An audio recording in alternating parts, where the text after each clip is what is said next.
if you're holding the fart, it can come out as a burp, unfortunately. That's fascinating. Gas can go both ways. It causes your gut to reabsorb some of the trapped gas, which then travels to your lungs. And But How long the does it burp take? does not smell as bad as the fart, so it is still... Speak for yourself. Oh, what are you saying? Come back to me when you're age 35. I'll call you in the dead of night. Finn, I shouldn't have doubted you. Yeah. My girlfriend's just turned 30. She's burped, and it smells like a sewer in here.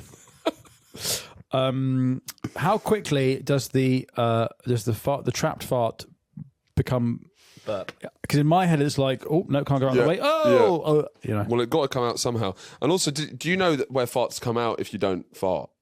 It's all in your sleep.